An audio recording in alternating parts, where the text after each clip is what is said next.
అనంతపురం జిల్లాలో టీడీపీ కూటమి నేతల బండారం బట్టబయలైంది. ఇన్నాళ్లు హనీ ట్రాప్ పేరుతో కోట్ల రూపాయలు కొల్లగొడుతున్నది టీడీపీ కూటమి నేతలే అనే నగ్న సత్యం పోలీసుల విచారణలో వెల్లడైంది. టీడీపీ కూటమి నేతలకు గుడ్డిగా సహకరించిన పోలీసులపై ఎట్టకేలకు వేటు పడింది.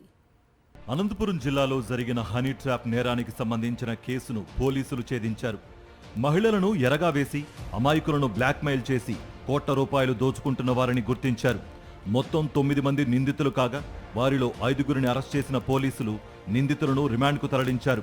హనీ ట్రాప్ ముఠాకు అనంతపురం టీడీపీ నేత దబ్బర రాజేష్ నాయుడు, రాప్తాడు బీజేపీ నేత రంగమ్మ నాయుడు నేతృత్వం వహించినట్లుగా తేలింది. ప్రభుత్వ ఉద్యోగులు, కాంట్రాక్టర్లు, రియల్ ఎస్టేట్ వ్యాపారుల వద్దకు అమ్మాయిలను పంపడం, వారు మాట్లాడుతుండగానే అమ్మాయిలు దుస్తులు విప్పి నగ్నంగా మారడం, ఈ వ్యవహారాన్ని చాటుమాటుగా ఫోటోలు తీయడం చేస్తూ వచ్చారు. ఆ ఫోటోలను అడ్డం పెట్టుకుని బంధువుల పేరుతో దాడులు, దౌర్జన్యాలు, బ్లాక్మెయిల్ చేసి డబ్బులు వసూలు చేయడాన్ని దినసరి చర్యగా పెట్టుకున్నారు టీడీపీ నేత రాజేష్ నాయుడు. ఇలా ఒక్క అనంతపురం నగరంలోనే 20 మందిని బ్లాక్మెయిల్ చేసి కోటి రూపాయల నగదు వసూలు చేసినట్లుగా Anantapuram rural DSP T Srinivasulu తెలిపారు. మొత్తం 9 మంది నిందితులు ఉండగా ఇప్పటిదాకా 5గురిని అరెస్ట్ చేసి వారి నుంచి 13 లక్షల రూపాయలు స్వాధీనం చేసుకున్నట్లు ఆయన మీడియాకు వివరించారు.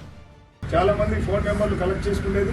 ఆ ఫోన్ నెంబర్తో అంటే ఒక అమ్మాయి కాదు, వాళ్ళకి ఏమైనా తెలిసిన అమ్మాయితో మళ్ళీ ఫోన్ చేపించడము, ఈ విధంగా రూమ్లోకి తీసుకురావడము, వాళ్ళు వీడియో తర్వాత మళ్ళీ ఫోటోస్ వీడియోస్ తీయడము, ఒకడు భర్త మాదిరి ఒకడు అన్న మాదిరి ఈ విధంగా యాక్టింగ్ చేసుకుంటా రాజేష్ అయినటువంటి ప్రకాష్ అయినటువంటి వీళ్ళిద్దరు ఎక్కువగా ఈ విధంగా అన్న భర్త ఈ విధంగా వాళ్ళు యాక్టింగ్ చేస్తూ వాళ్ళని పంచాయతీ చేయడము, వాళ్ళ దగ్గర నుంచి ఈ విధంగా లక్షల రూపాయలు బ్లాక్మెయిల్ చేసి తీసుకోవడం జరిగింది.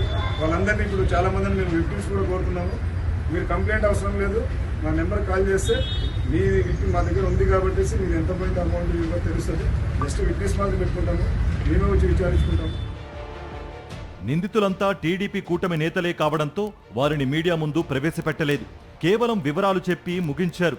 చిన్నా చితకా కేసుల్లో హడావిడి చేసే పోలీసులు టీడీపీ కూటమికి చెందిన హనీ ట్రాప్ ముఠా నిందితులను రహస్యంగా కోర్టుకు తరలించడంపై విమర్శలు వినిపిస్తున్నాయి.